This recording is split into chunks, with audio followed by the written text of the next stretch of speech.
Difficile de ne pas voir en Marcus Dunstan un type éminemment sympathique. On lui pardonnera volontiers un passé peu, mais alors très peu glorieux, au profit d'une carrière actuelle plus réjouissante.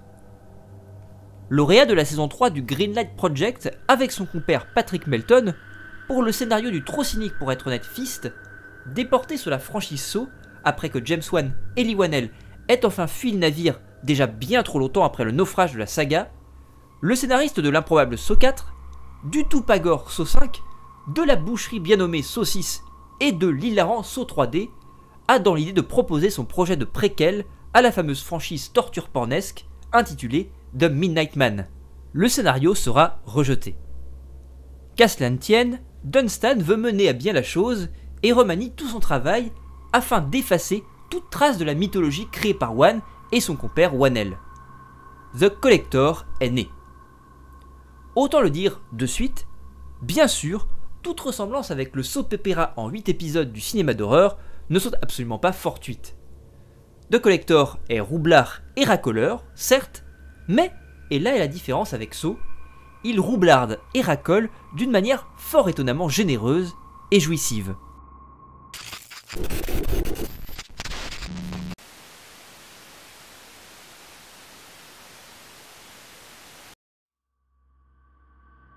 Arkin croule sous les dettes et celles de sa femme. Pour remédier à cette situation catastrophique, qui risque de lui faire perdre sa fille, il décide de cambrioler la maison de son patron. C'était sans compter la présence d'un tueur sadique, attifé façon fin de soirée SM, séquestrant la famille dans ses murs et s'étant permis quelques aménagements du meilleur goût dans l'immense baraque. Il l'a piégé de la cave au grenier. S'engage alors un face-à-face hardcore à la mécanique certes imparfaite, mais sacrément efficace.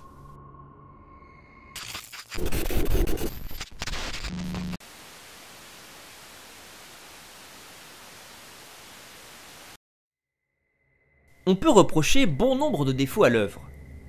Un scénario minimaliste, en même temps, le jeu du cinéma de genre est de revisiter, voire de transcender ce type de structure narrative ultra simple et galvaudée, codée par une mise en scène pensée. Parlons justement de mise en scène. Dunstan n'est certainement pas un grand réalisateur, mais on trouve ça et là pléthore de petites idées percutantes, de séquences de tension parfois parfaitement jubilatoires, de fulgurances gore relativement inventives. Dunstan joue la carte du slasher premier degré, ou presque, brut de décoffrage, matinée de home invasion, assaisonnée à la sauce torture porn. Mais ne te fourvoie pas. Ce dernier aspect est purement anecdotique. Les sévices sont assénés avec parcimonie, ne sombrent jamais dans un systématisme stérile, et la part belle est faite à une narration bien huilée et montée intelligemment, en crescendo, jusqu'à un final cathartique et ma foi plutôt cruel, même si évidemment relativement attendu. Tout cela ne se prend pas la tête, revendique ouvertement et humblement son simple statut de pur trip régressif bis, qui essaie de faire son taf le mieux possible pour plaire par tous les moyens à son public. Of course, souvent, cela marche à donf. Parfois, cela se vautre lamentablement, mais le tout transpire une certaine sincérité touchante qui donne volontiers envie de pardonner les maladresses. Générique intéressant, mais propre à tuer un épileptique, photo inégale qui frôle de temps à autre le médiocre, la faute à une utilisation pas toujours heureuse de filtres dégueulasses, excès de ralenti embarrassant, qu'à cela ne tienne, le cocktail extrême violence jouissive, car complètement gratuite, tension palpable et suspense en huis clos radical fonctionne parfaitement. Et c'est important, le croque-mitaine, à la lisière du fantastique, bigrement taré et sadique, est foutrement charismatique. Le DTV est un succès, ce qui donne du grain à moudre à Dunstan, qui enchaîne avec une suite plus ambitieuse, car bénéficiant d'un budget nettement supérieur, The Collection, qui lui donnera l'occasion de se laisser aller à des délires personnels autrement plus spectaculaires.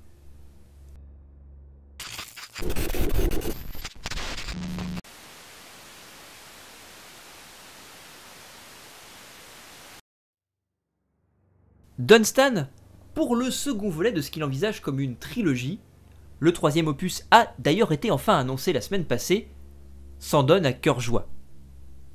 L'ambiance est bien plus à la fête, au délire gore second degré ultra référentiel, au massacre à grande envergure. L'idée est presque de donner une alternative caustique, quasi carnavalesque à l'univers du premier opus, en se permettant tout et parfois n'importe quoi, avec toujours une générosité qui fait plaisir à voir. La structure narrative choisie pour sa séquelle est celle d'Aliens, soit un commando, un survivant pour les mener aux monstres, un affrontement dans son antre, une politique du bigger than life, plus gore, plus spectaculaire, plus fun.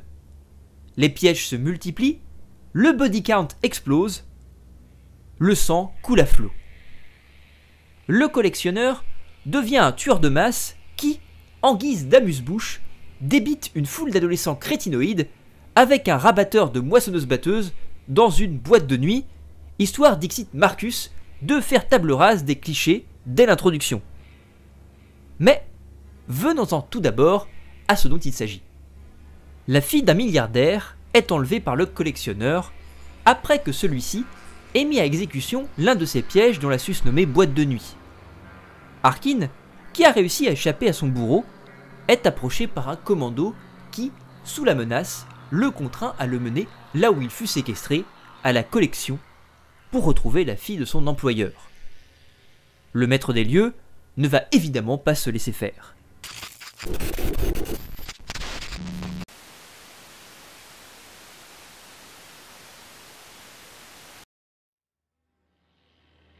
Alors là, autant te le dire très vite mon cher ami, tout cela est bien sûr complètement décomplexé. C'est gore, très gore, c'est délicieusement improbable et définitivement référentiel. On pourrait effectivement reprocher à Dunstan un certain laisser-aller tel qu'il nous mène irrémédiablement à chaque instant aux confins du Port Nawak. Mais le résultat s'avère tellement jouissif que toute tentative de défragmentation vénère de l'objet apparaîtrait comme complètement vaine, car témoignerait d'une mauvaise foi absolue de ma part, ce qui peut parfois m'arriver, je te l'accorde. The Collection est le genre d'œuvre qui défie, et ce, non sans un certain génie, toute analyse critique. Ses pires travers sont ses plus grandes qualités. Du cœur du moindre faux pas jaillissent de purs moments de plaisir coupable, totalement indispensables aux cancres et autres cinéphages gravement atteints que nous sommes. Que le scénario soit d'une nullité abyssale pour le coup, on s'en balance. Que les situations qu'il décrit sentent bon l'énorme joint de la veille coupé à la générosité, excuse-moi mais pour ma part, je dis oui. Certes, l'argent rend Dunstan beaucoup moins pertinent en termes de mise en scène. Le lieu unique imposé pour le premier volet l'obligeait à jouer de manière intelligente avec ses cadres, son montage, pour le transcender, ce qu'il réussissait d'ailleurs parfois brillamment. Là, trop libre peut-être, il semble se noyer dans les méandres des couloirs de son train fantôme, dans les délires qu'il abrite.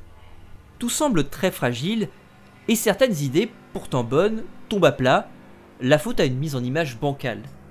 Dès lors, le bis frôle parfois le Z, quand bien même nombre de séquences viennent brutalement faire remonter le métrage dans l'alphabet, car des fulgurances, malgré tout il y en a, et force est de constater qu'elles fonctionnent, et souvent même extrêmement bien. La diversité des mises à mort, toutes plus sanglantes les unes que les autres, et des sévices bien dégueulasses, ne peuvent que titiller notre penchant sadique, en même temps qu'elle vient chatouiller allègrement nos zygomatiques.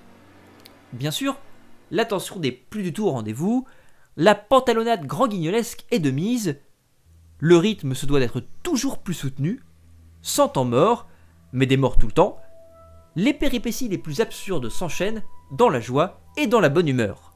On reconnaîtra un étonnant effort d'univers de la part de Dunstan qui cherche coûte que coûte à sortir des sentiers battus du slasher en apportant une certaine démesure carnavalesque que n'aurait pas renié le Toby Hooper de Massacre à la tronçonneuse 2. Malheureusement, cette séquelle s'est vue octroyer une sortie en salle soldée par un four monumental, et il n'y a guère qu'en DVD que ce genre de péloge gentiment déviante trouve un public. Public dont nous faisons bien sûr toi et moi partie. L'ultime chapitre de la saga a enfin trouvé un financement, espérons que nous aurons la chance de le découvrir dans quelques temps voir le jour. Dunstan n'a pas encore abattu toutes ses cartes, je suis sûr d'ailleurs, cher ami, que, comme moi, plutôt languis de voir la direction sanglante évidemment que prendra une saga, certes mineure, mais foutrement réjouissante, car généreuse et sincère, et c'est suffisamment rare pour qu'elle mérite amplement que nous la soutenions.